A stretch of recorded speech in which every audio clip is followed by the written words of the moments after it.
As relações humanas são relações muito importantes para a nossa evolução. Se pudéssemos acompanhar o fluxo da história, veríamos como é que se deram nos idos tempos as transações. Sim, as transações. Quando alguém precisava de algo que não produzia, ia buscar com alguém que produzisse.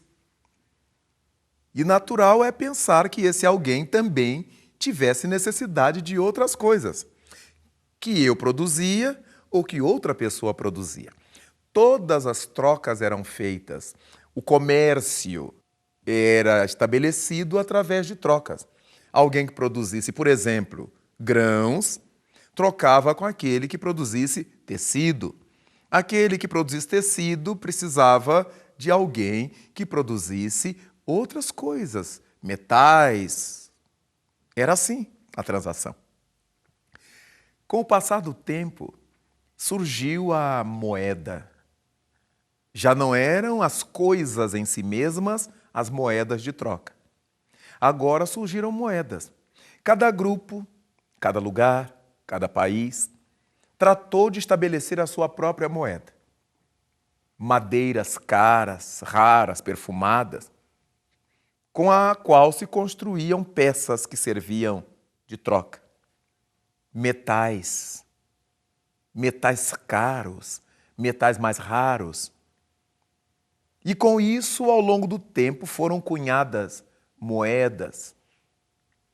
E teve começo, no mundo do capital, a troca realizada através da moeda. Desde então, o nosso trabalho passou a ser remunerado. Passamos a perceber algum dinheiro em função do trabalho que realizássemos.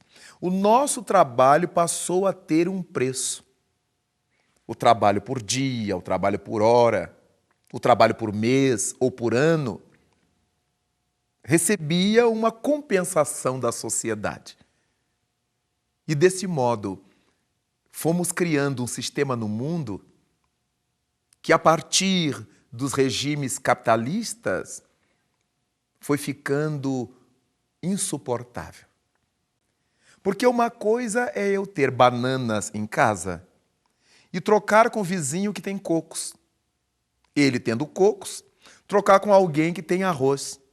Era mais fácil. Mas, quando passamos a ter essas relações econômicas na base da moeda, na base do dinheiro, eu preciso ter dinheiro.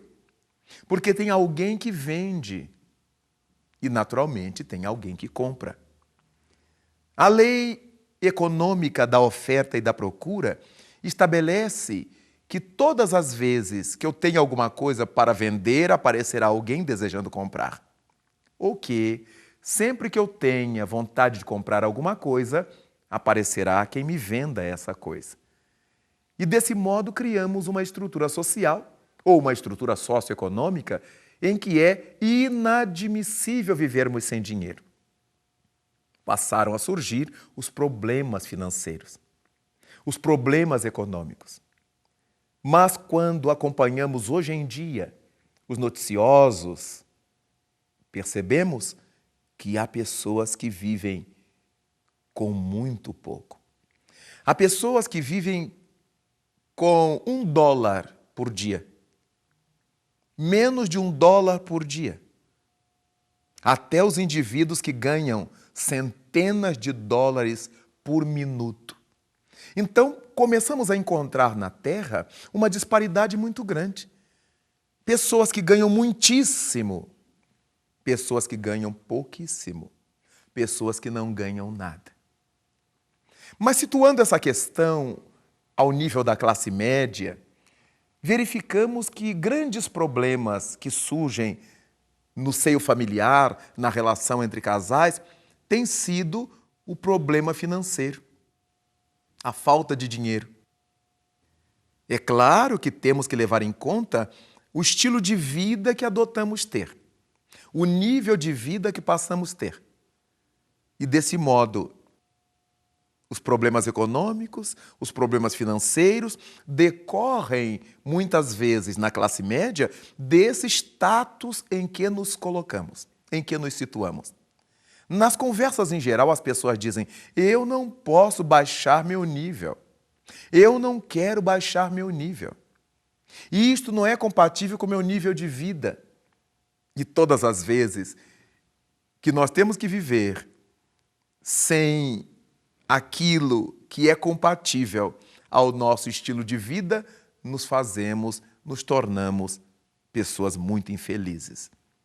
Daí, valer a pena pensar qual a solução que nós daremos a esses problemas financeiros, para que a nossa vida não dependa disso, de tudo isso, dessas questões, mas para que possamos, mesmo na necessidade, aprender a viver melhor.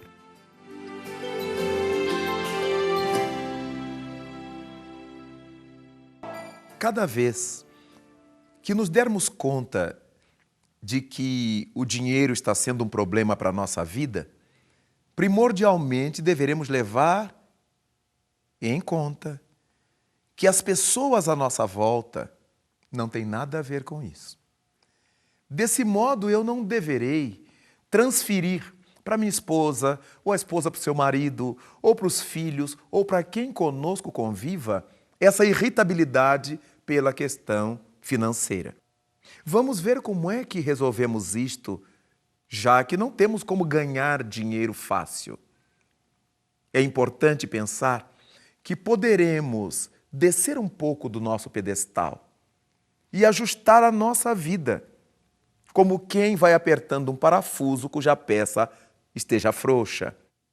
Não significa que teremos que ir nos miserabilizando, mas significa que nós temos que aprender a viver com o que temos e não com aquilo que imaginaríamos ter. A doutora Maria Junqueira Smith, que escreveu notáveis livros, escreveu num deles, chamado A Família por Dentro, da editora Agir, que seria importante que aprendêssemos a educar nossos filhos com a alma de pobres. Vejamos que ela não ensina a ensinar os nossos filhos a ter almas pobres, mas a viver com alma de pobre. E a alma do pobre é essa alma versátil. Quando tem muito, ele é feliz. Quando tem pouco, ele é feliz do mesmo jeito. Se nós aprendermos a viver dessa forma, no dia que não pudermos consumir produtos caros, consumiremos produtos mais em conta. Não estamos fazendo proposta de que as pessoas abram mão do seu sonho, mas queremos propor que as pessoas não se infernizem por causa da falta de dinheiro. É muitíssimo importante saber que as autoridades que teriam que nos pagar, os governos, os patrões, eles têm o poder de mexer na nossa conta bancária, de mexer no nosso bolso, mas não lhes devemos dar o direito de mexer no nosso coração, na nossa alma. Desse modo, nós vamos fazer os movimentos por melhores salários, vamos aprender a crescer, a melhorar a nossa condição profissional, a dar um pouco mais de nós, porque há um dado que passa despercebido por muita gente. Todo mundo quer aumento de salário. É natural, é compreensível. Mas pouquíssimas são as pessoas que melhoram o trabalho que realizam. Não se esforçam por se aprimorar, por se aperfeiçoar. Elas fazem aquilozinho do mesmo jeito que sempre fizeram. Estão querendo sempre maior reconhecimento. Há pessoas que fazem do seu trabalho profissional uma mesmice eterna. Os mesmos equívocos são cometidos, os mesmos erros de português, as mesmas limitações de sempre. Mas as pessoas querem aumento de salário. Seria tão bom se pleiteássemos melhorias salariais na medida em que estejamos oferecendo à sociedade também um melhor trabalho, oferecendo também à sociedade algo melhor. Daí, será importantíssimo que a nossa dificuldade financeira, não recaia sobre os outros. Seja um problema nosso. Nós vamos batalhar, vamos lutar, tendo muito cuidado com os movimentos que façamos em nome dessa dificuldade salarial. Quando nós pensamos, por exemplo, em parar de trabalhar, nós criamos um problema muito sério com aqueles que dependem do nosso trabalho. Porque numa parada de professores, não são os filhos dos ricos que sofrem, não são os filhos dos governantes que sofrem, é o povo. Numa parada de médicos, uma paralisação de médicos, não são os ricos que sofrem.